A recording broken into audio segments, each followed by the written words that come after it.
क्या इन कार्यक्रमों को लागू करना संभव हो पाएगा? इनको लागू करने के लिए इतने साधन कहाँ से संभव हो पाएंगे? इन कार्यक्रमों को इस तरह से बनाया गया है कि सारे संभव हैं।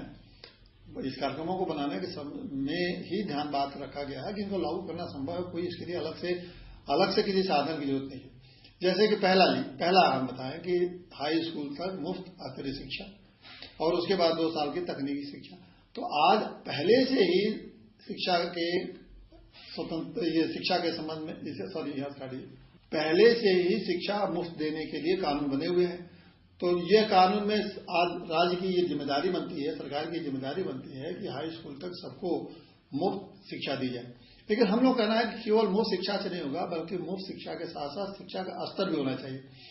आज स्थिति यह है कि जो शिक्षा का स्तर जिस तरह से गिर रहा है, आज देहातों में जिस तरह से गांव में जो बहुत से स्कूल ऐसे हैं जिनके शिक्षा का स्तर एक बिल्कुल मात्र वहां पढ़ाई औपचारिकता रह गई है, वहां का कोई शिक्षा का स्तर नहीं रह गया। तो वो लड़के अगर शिक्षित हो भी जाएं तो उनको कोई फायदा मिलने वाला नहीं है और समाज में इस दौड़ में कहीं खड़े नहीं हो पाएंगे।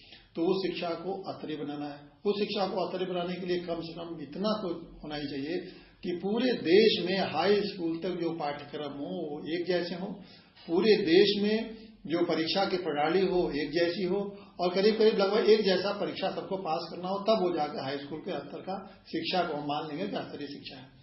अब दूसरा जो महत्वपूर्ण बात है कि तकनीकी शिक्षा देने के लिए, तो उसके लिए तकनीकी शिक्षा के लिए हम कोई अलग से कॉलेज नहीं खोलेंगे। अभी ऑलरेडी जो इंटरमीडिएट कॉलेज हैं, उन इंटरमीडिएट कॉलेज में जो आजकल पढ़ाई होती है वो एक तरह से हायर एजुकेशन के लिए एक तैयारी वाले सब्जेक्ट होते हैं, उनकी जरूरत नहीं है। वो पता नहीं वो हायर एजुकेशन के साथ वो सब्जेक्ट जोड़े जा सकते हैं।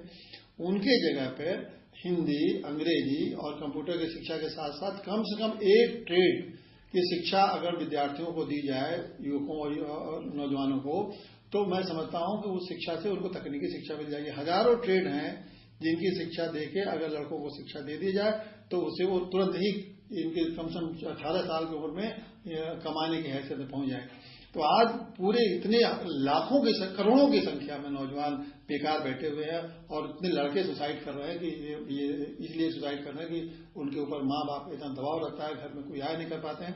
तो ये बहुत दयनीय स्थिति और बहुत दुखद स्थिति है। मैं समझता हूं कि अगर इन लड़कों को टेक्निकल शिक्षा देकर रोजगार के लिए नहीं लगाया गया तो बहुत जल्दी उनका आक्रोश और गुस्सा इतना बढ़ जाएगा कि उनको संभाल पाना मुश्किल होगा। तो इसलिए तकनीकी शिक्षा के अलावा मैं और कोई नहीं समझता कि इन लड़कों और लड़कियों को हम किसी तरह से रोजगार उपलब्ध करा पाएंगे। एकमात्र तरीका है तकनीकी शिक्षा हर इंटरमीडिएट कॉलेज को, अब इंटरमीडिएट कॉलेज न करके उनको तकनीकी इंटरमीडिएट कॉलेज के नाम से चलाया जाए और सब जगह तकनीकी शिक्षा की सुविधा उपलब्ध कराई जाए।